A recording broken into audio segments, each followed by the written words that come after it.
Sir ଆସିଥିଲେ ତାଙ୍କର ସାର୍ଙ୍କ ରେଜିଷ୍ଟ୍ରେସନ ଅଲରେଡି ସରିଯାଇଛି ଡିଟ୍ ପଳେଇ ଆସିଛି ଡିଟ୍ ଆମେ ଆସିଥିଲେ ଆଉ ସାର୍ ରିଭ୍ୟୁ ଦେବେ ରେଜିଷ୍ଟ୍ରେସନ ବିଷୟରେ ସାର୍ ପ୍ରଥମେ କୋଉଠୁ ଆସିଥିଲେ ଭାଇ ଟିକେ କହୁନାହାନ୍ତି। ଆମେ ନୟାଗଡ଼ ଡିଷ୍ଟ୍ରିକ୍ଟ ଆମର ଗଣିଆ ବ୍ଲକ ଆସିଥିଲୁ ୟୁଟ୍ୟୁବରୁ ଏସ୍ ଜୋନ୍ ଦେଖିକି ଫାଷ୍ଟ ଆମେ ବହୁତ ଦିନ ହେଲା ଆକ୍ଚୁଆଲି ମୁଁ ଦେଖିଲିଣି ଲାଷ୍ଟ 2 ବର୍ଷ ହେଲା ମୁଁ ଦେଖୁଛି କିନ୍ତୁ ବର୍ତ୍ତମାନ ମାର୍କେଟରେ ଯୋଉ ଭଳିଆ ସିଚୁଏସନ ଚାଲିଛି ତାକୁ ଦେଖିକି ଟିକେ ମୁଁ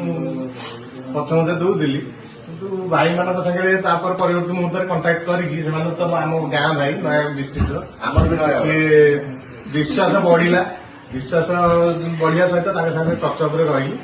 ତାପରେ ଆସିକି ଏଠି ଅଫିସ ଆସିକି ମୁଁ ଦେଖା କଲି ତାପରେ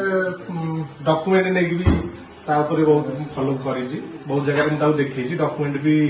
ପୁରା ଠିକ ଠାକ ଅଛି ଆଉ ଆପଣମାନେ ବି ଯିଏ ବି ଆସୁଛନ୍ତି ଆସନ୍ତୁ ଡକୁମେଣ୍ଟ ଫାଷ୍ଟ ଆପଣ କ୍ଲାରିଟି ହୁଅନ୍ତୁ ନେଇକି ତାକୁ ଚେକ୍ ଚାକ୍ କରନ୍ତୁ